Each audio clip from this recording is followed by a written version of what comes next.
as we relax back into that space, the sanctuary of our souls,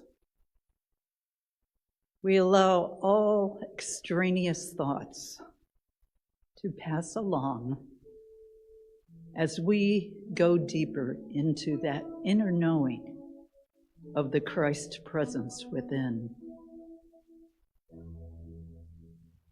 There is a golden radiance within that shines with God light, God hope, God life.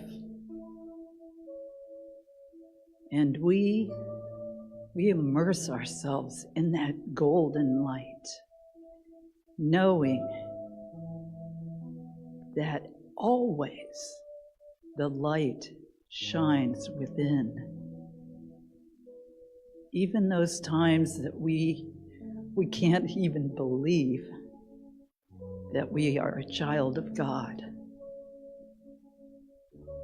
When we are confronted with those situations that we don't know what to do, or we don't know what the next step in our progress is, that light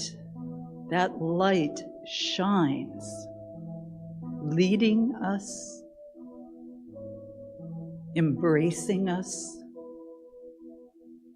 sometimes pulling us into our awareness of who we truly are. All that we have need of, God has already provided. It is up to us to accept, to believe, to know we are worthy of this life experience that we have. We can make it through all the challenges.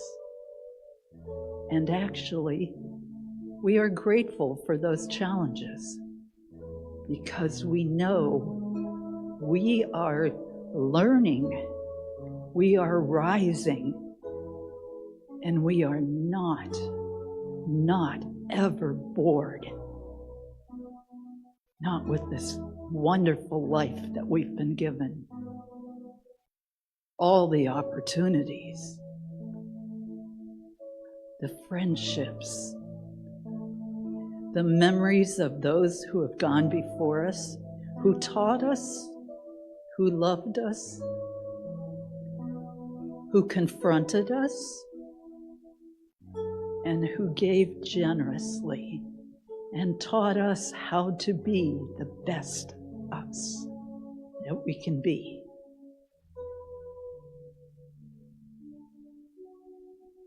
As we enter into the time of silence, one of those loved ones comes to mind,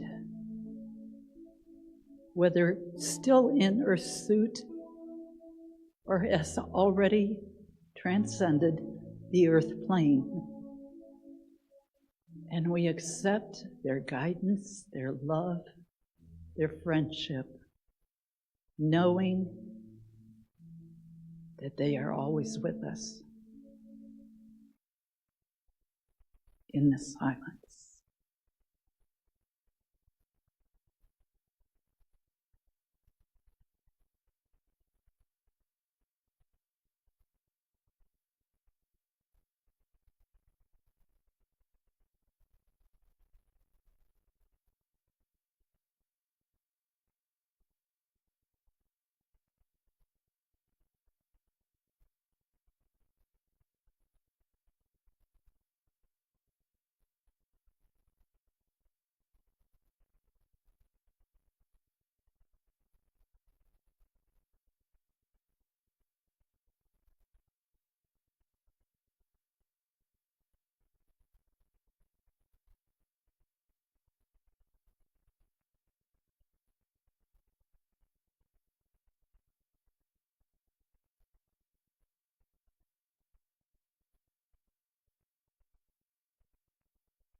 And we give thanks for the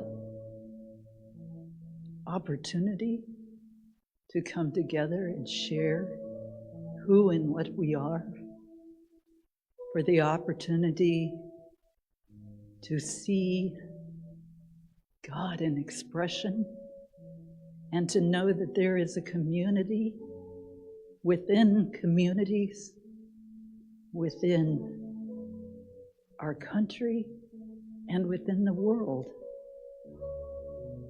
that accepts, enjoys, and supports us as individuals, us as a community, and us in our world, the microcosm of the macrocosm. We are worthy. We are lovable.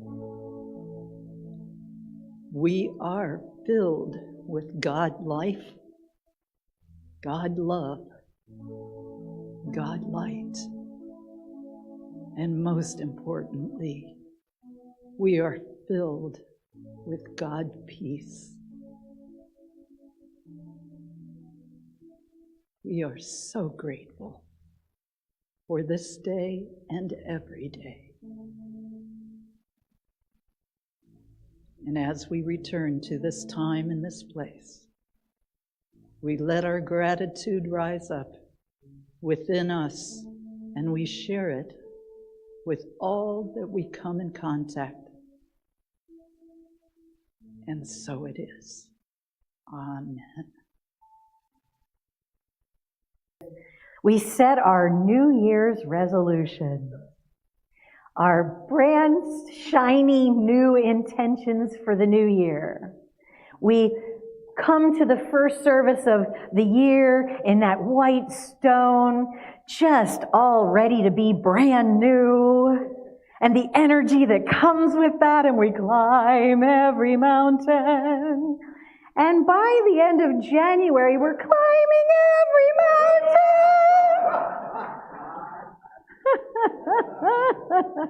Or we've already said, never mind.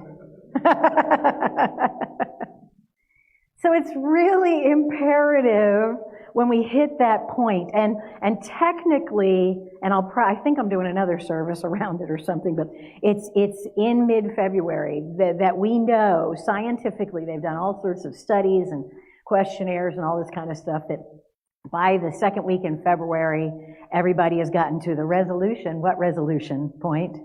Often, not everybody, and sometimes we begin new practices at just some odd point during the middle of the year. Like, I started working out at a gym in some random midpoint of the year because suddenly the light had dawned. Okay, Trish, it's not going to happen if you don't make it happen. Isn't that a fascinating realization? Doggone it, nobody's going to exercise my muscles for me and make me lose weight or do whatever it is that or step into the new whatever it is for me. I need to do this. Now in Unity, our belief system says, I had an hour and a half conversation with someone this week about belief systems and Unity's belief systems and general Christian beliefs and Christianity and all of the, where it began from and what the tenets or beliefs of it are. And we've been challenged this week. I'm just going to call it out right in the beginning and ask everybody to breathe for a second with me, because this is going to step slightly into the realm of politics for just a moment. I know, right? We saw on the world stage this week where a bishop asked for mercy. Breathe. And it ignited a firestorm of controversy. One of the basic tenets of Christianity, and we call ourselves a Christian nation, is love and mercy. The fact that created a firestorm of controversy should tell us enough about needing to step back into our core beliefs and question what they are. hold on, do I really believe that? Do I call myself this and don't show up as this? What do I feel when my beliefs are challenged? What do I do when my beliefs are challenged? How am I showing up into the world as a feeling creature? Because this is the thing, I meant to say it last week, but I derailed myself. Surprise!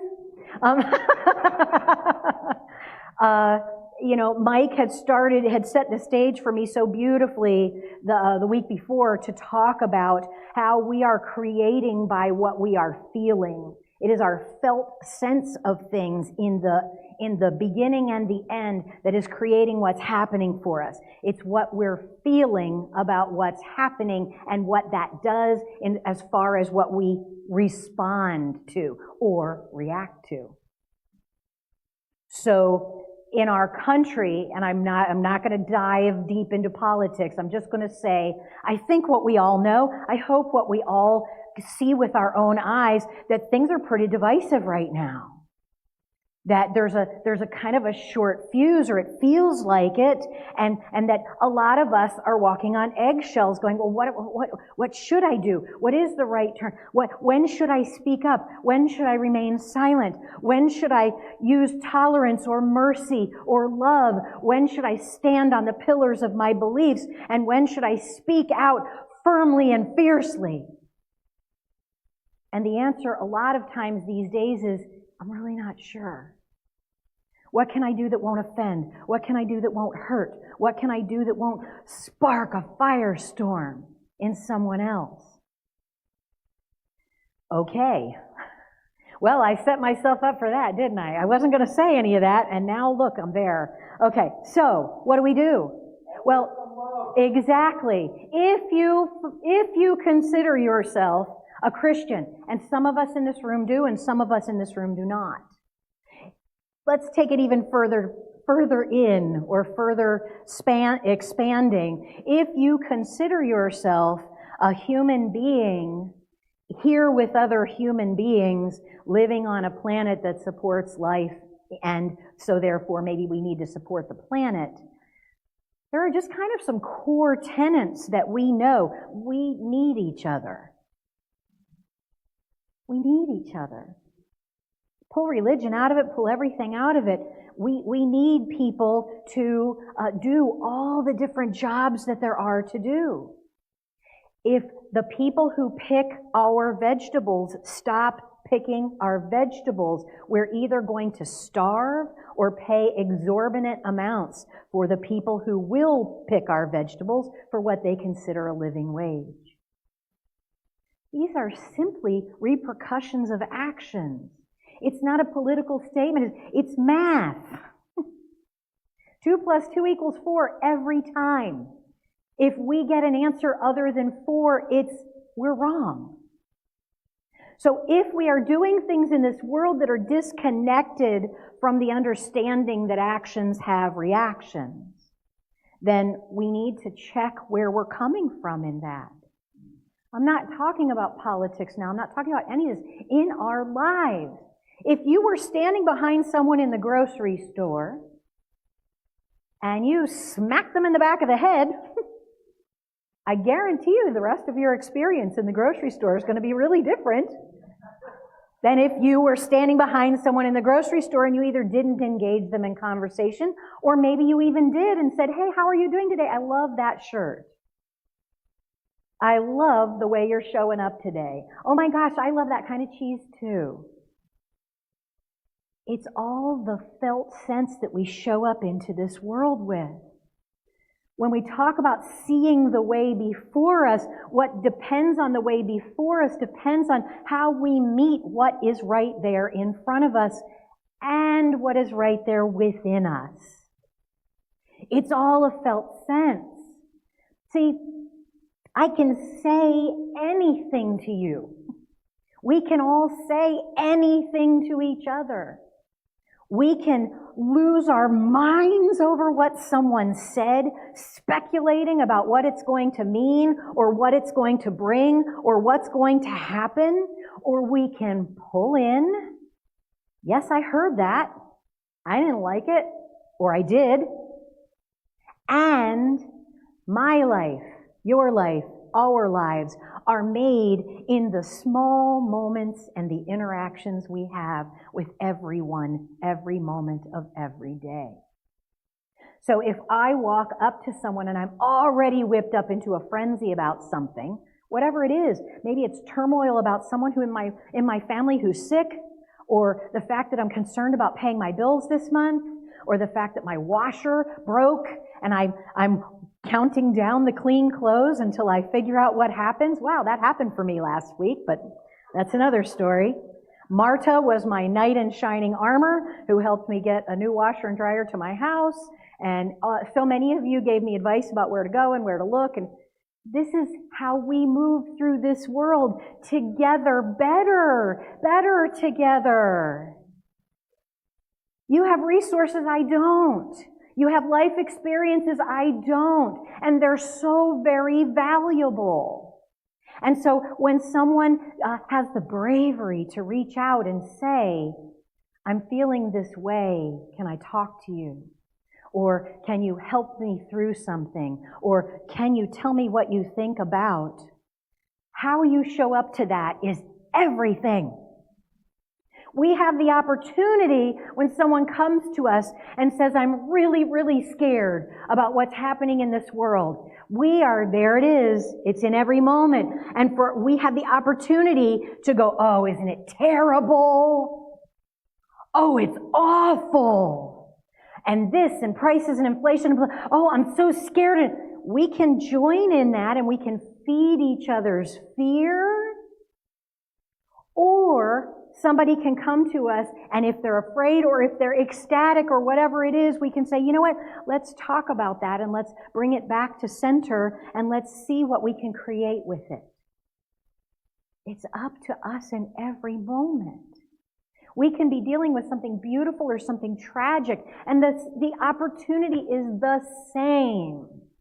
It is for us to feel our way through, literally. You can set every plan and have your goals and your resolutions, but the idea is what you're feeling about them when it happens. Pat and I, before service, were having a conversation about our names. Patricia, Pat, Trisha, what is it? I'm a Trisha, but everyone automatically assumes I'm a Patricia because that is the standard for that name. And Pat goes by Pat and I go by Trish because at one point I married someone named Fisher. And everybody called me Trisha Fisha. And so that annoyed me a little bit. So that's where my body said, you know what? I don't like hearing that all the time. I don't like the way that sounds to me. So I'm going to embrace my Trishness and go by Trish. It feels more me to me. That's it. That's everything. In every situation, what feels more divinely connected to you, about you, to this world. That's the whole piece.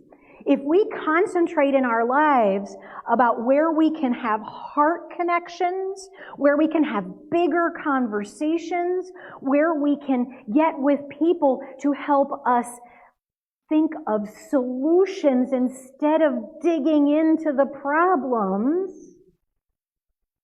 that framing is everything.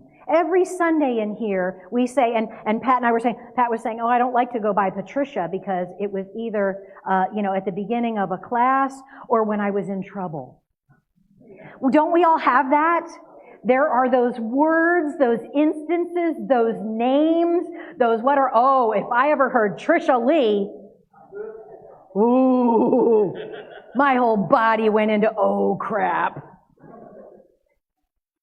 So identify those things in our lives. Some people in Unity will say, oh, I haven't watched the news in 2 years. And I'm so happy. Yeah, because you don't know what's going on.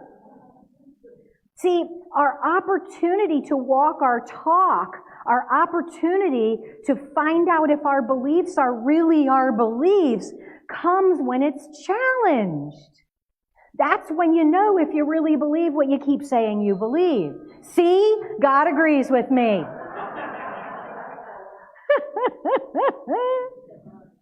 That's when you know. It isn't until you get the ring. It isn't until something goes, hey! That you go, wait, what do I believe? What am I faking? My dad used to say, and it used to drive me crazy, fake it till you make it. Ugh. That feels wrong in me. You can feel it if, fake it till you make it. How about face it till you make it? Because if we face it with reality, with understanding, with reaching out and saying, oh my gosh, my washer isn't working, and oh, it's not the shifter actuator I thought it was, it's the transmission.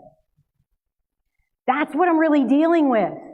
If I go on acting like I can just replace a $20 part and my washer will work, I'm going to find out real quickly that that's not the case. It's math. If something isn't working, our life keeps showing up and going, this isn't working. Hi, this isn't working. Hello, this isn't working. Until it finally gets to, hey, this isn't working. It's all about hearing the whisper.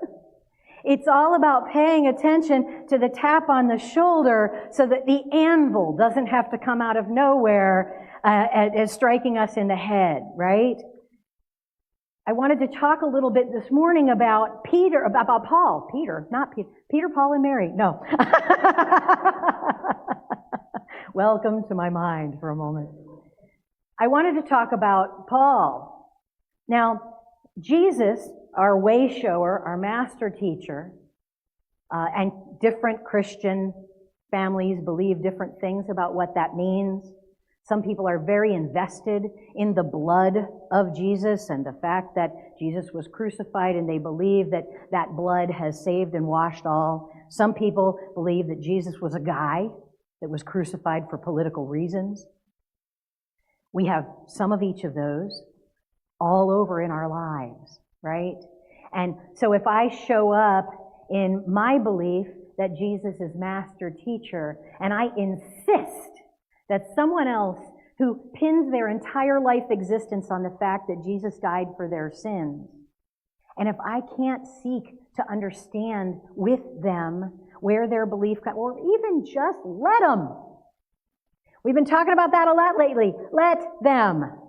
Now, if it hurts others, if it takes away people's lives, there's a difference there. But if someone believes something different from you, who said it's up to you to change their mind? I had that conversation with someone this week too. They said, oh, but you're anointed. What you say, people should hang on and should believe, and it's up to you to save everyone. And I said, I'm sorry, that's not the case. I am human.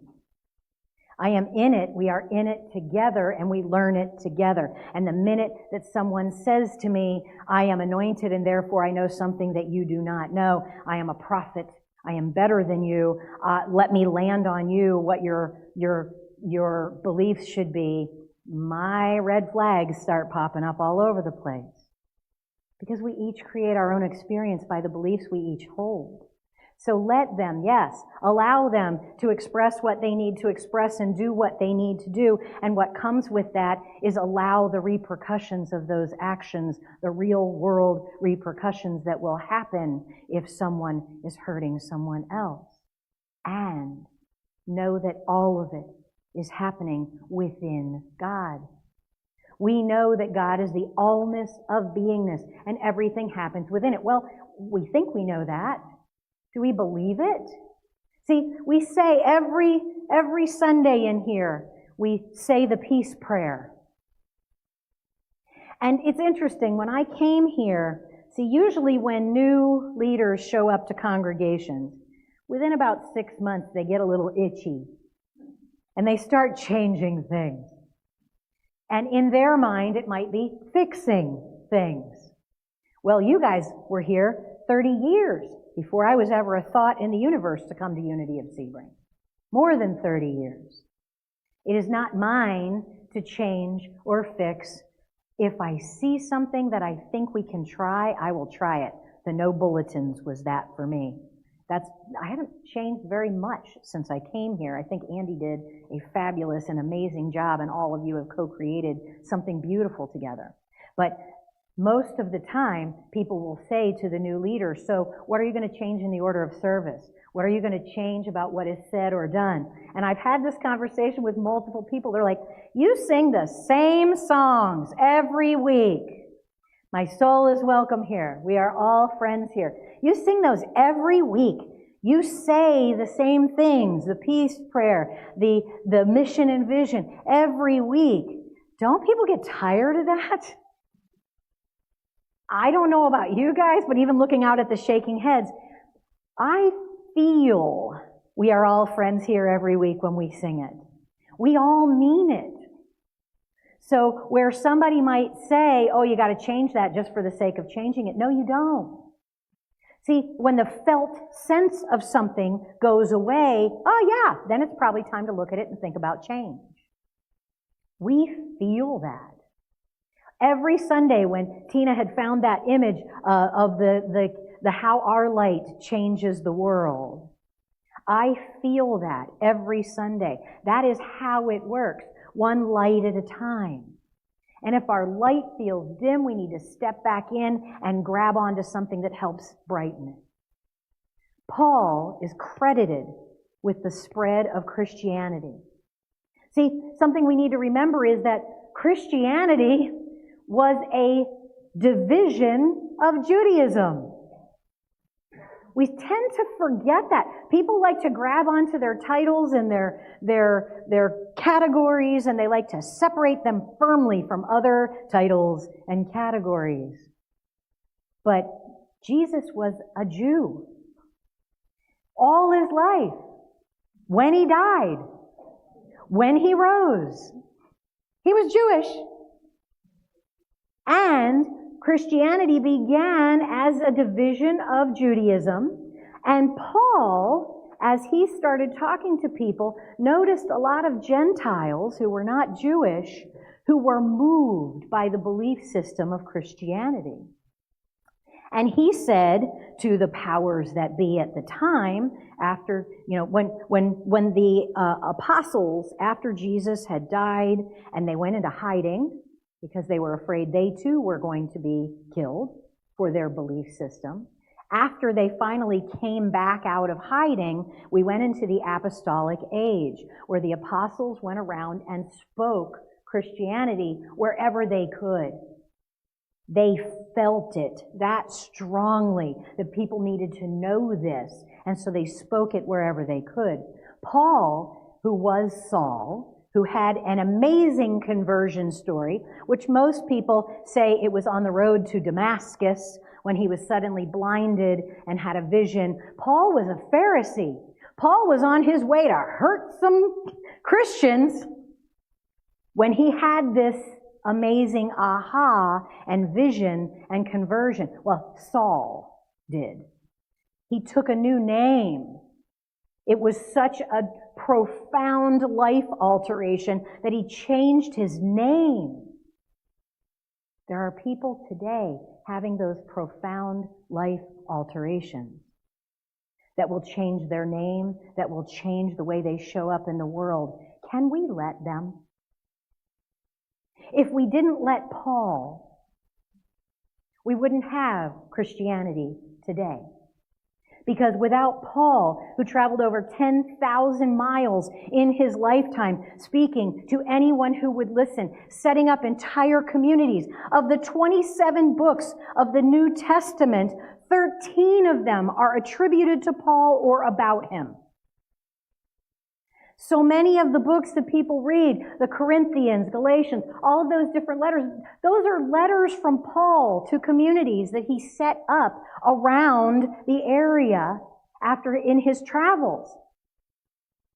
I know I don't do a lot of Bible verses up here, and it's fascinating. Mike and I have had this conversation. Between Mike and I think you get a pretty balanced expression of believing, because it is so natural. It is a felt sense for Mike and his upbringing to go into linking the Bible verses with the things that he wants to express. So when Mike is up here, next Sunday he'll be up here, because I will be on my way to Unity Village. Next Sunday, we'll hear more of Bible verses linked to our belief system. I've been in Unity since I was 6 years old. Most Unities don't do a lot of Bible verses. It isn't as concentrated on as it is in other walks. And so you'll hear one take from me mostly about the historical lens of the people who lived in Jesus' time as the Bible was being written and created, or the New Testament was. The Old Testament's 1,000 years older than the New. So we have different takes, and at the same time, we hope that you're going to get a similar message between the two. I wish somebody had said, could Mike be up there every other week? I'd love that. And here's where we move into practicalities. We would love to do so many things here, and we live in the real world, and it costs money. So yes, Mike could be up here every other week. If somebody wants to fund that, come see me, because Mike has to eat. And Mike already has a full-time job. This is my full-time job. So we're here to shine out our felt sense about what we can create with you, and I'm not going to pretend to be something that I'm not. And Mike's not going to pretend to be something that he isn't. And you will benefit from that. If I stand up here and I'm not connected to the things that I say and the concepts that I try to express, nobody's going to get anything about anything, because it's just not going to matter. So Paul visited all over the place, went 10,000 miles in a day when he wasn't catching an airplane, went back and forth on foot, on boats, on donkeys, and spread the word of Christianity. He also was moved to speak to the Gentiles, who at that time were considered other. There were the Jews, there were the Gentiles, never the twain shall meet. We live in a similarly divisive time now. It is up to us, if we would like to see the way before us to peace, to that peace prayer that we say every Sunday. Do we feel it? Are we connected to it? Do we believe that love and peace and mercy and light are beliefs that we can get behind? Then we need to live those. We need to feel those.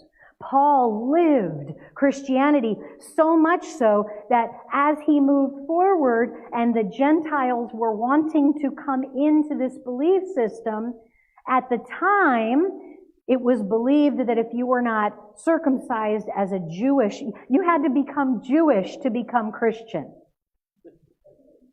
So people would have to convert to Judaism so that they could become a Christian. So men, grown men, would have to be circumcised. Yeah, as you might imagine, they weren't so crazy about that idea. And once again, we find a time in our lives where our religion, our spirituality meets a practical piece of life in our humanity. And it's our opportunity to bring those two together. So Paul said, why are we doing this? Why do they have to become Jewish to become Christian? Why can't they just become Christian? Why do we have to insist on this? Why are we unmovable? And there was a whole series and a whole space of time when people fought back and forth about whether that was okay or not. And finally, the Gentiles were allowed to become Christians without becoming Jews first. Because of Paul. Because he brought unity with his talk of Christianity. He sought union, not separation. He felt union, not separation. So when we can feel union, not separation, we will find even one thing we can build on with someone that we believe differently from.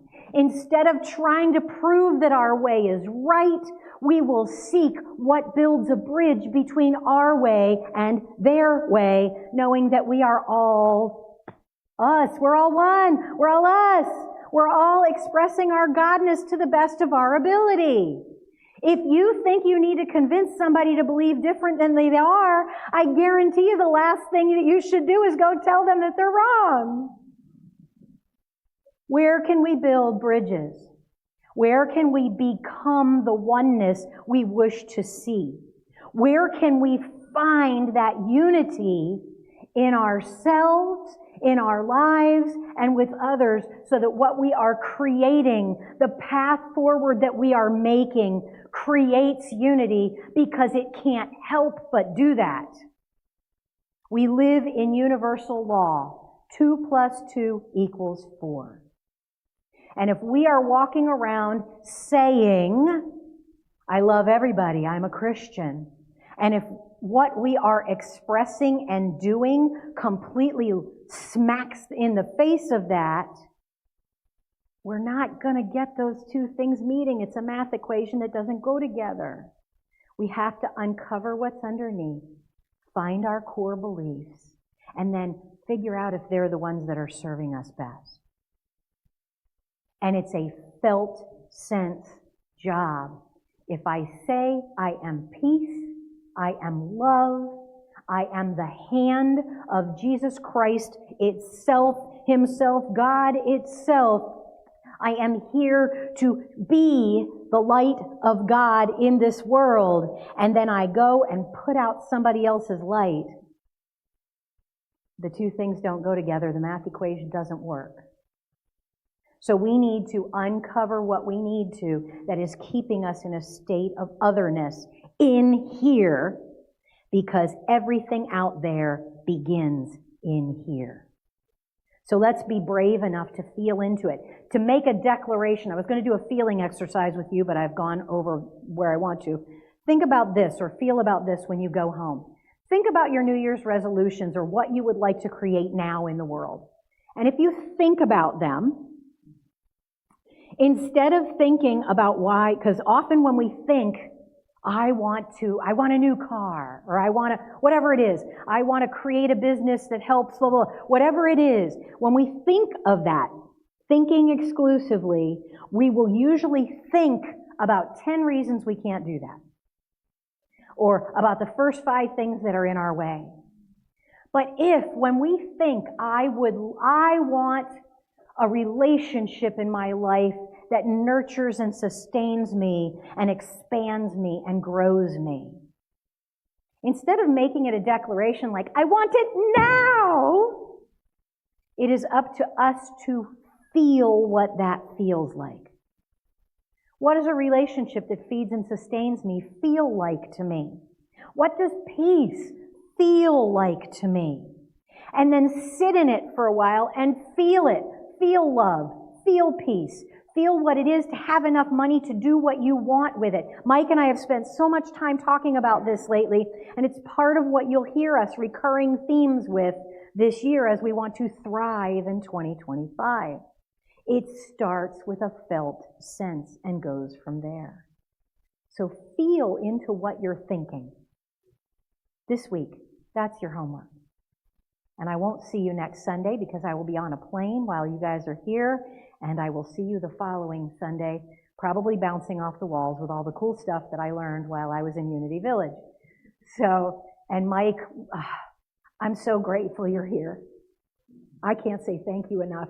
I am so moved by what you teach. I am so grateful for the way that you teach it and the way that you are showing up and growing and learning with me and with all of us.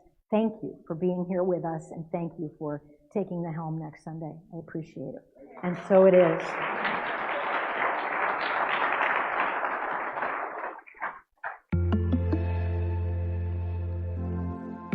Thank you for joining us today. Please visit www.unityofsebring.org for more information, to submit a prayer request, or to donate to our ministry. We hope to see you again very soon.